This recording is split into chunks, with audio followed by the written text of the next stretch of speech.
বাংলাদেশের সাবেক প্রধানমন্ত্রী ও বিএনপি চেয়ারপারসন খালেদা জিয়ার মৃত্যুতে গভীর শোক প্রকাশ করেছেন বিশ্বের বিভিন্ন দেশের রাষ্ট্রপ্রধানরা।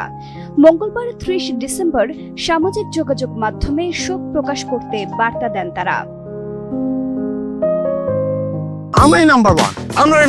নাম্বার ওয়ান হচ্ছে মেরিল পেট্রোলিয়াম জেলি। খালেদা জিয়ার মৃত্যুতে গভীর শোক ও সমবেদনা জানিয়েছেন চীনের প্রধানমন্ত্রী। প্রধান উপদেষ্টা অধ্যাপক মোহাম্মদ ইউনূসের কাছে পাঠানো এক শোক বার্তায় লি কিয়াং এই সমবেদনা জানান।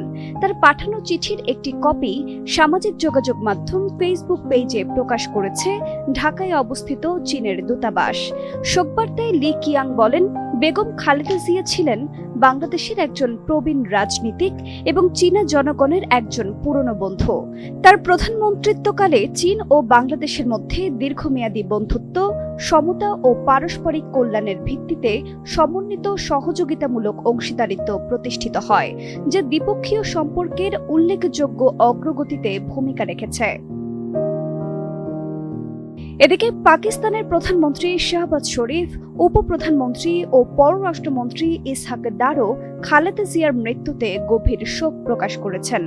মঙ্গলবার ৩০ ডিসেম্বর সামাজিক মাধ্যম এক্সে দেওয়া এক টুইটে এই শোক জানান তারা।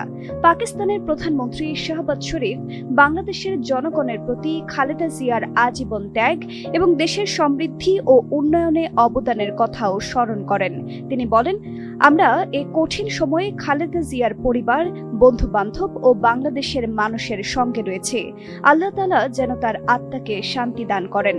এছাড়া পাকিস্তানের উপপ্রধানমন্ত্রী ও পররাষ্ট্রমন্ত্রী ইসহাক দার এক্সে দেওয়া এক বার্তায় খালেদা জিয়ার আত্মার মাগফিরাত কামনা করেন এবং তার পরিবারের প্রতি গভীর সমবেদনা জানান। নাম্বার ওয়ান হচ্ছে মেরিল পেট্রোলিয়াম জেলি।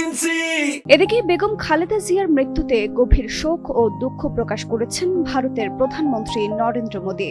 এক্সে দেওয়া এক পোস্টে তিনি বেগম খালেদা জিয়াকে বাংলাদেশের প্রথম নারী প্রধানমন্ত্রী হিসেবে স্মরণ করেন। তিনি বলেন, বাংলাদেশের উন্নয়ন এবং ভারত বাংলাদেশের দ্বিপাক্ষিক সম্পর্কের ক্ষেত্রে খালেদা জিয়ার গুরুত্বপূর্ণ অবদান চিরকাল স্মরণীয় হয়ে থাকবে।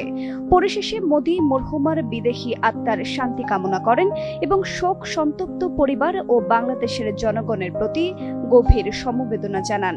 তিনি প্রার্থনা করেন যেন সৃষ্টিকর্তা তাদের এই অপূরণীয় ক্ষতি সহ্য করার শক্তি দান করেন।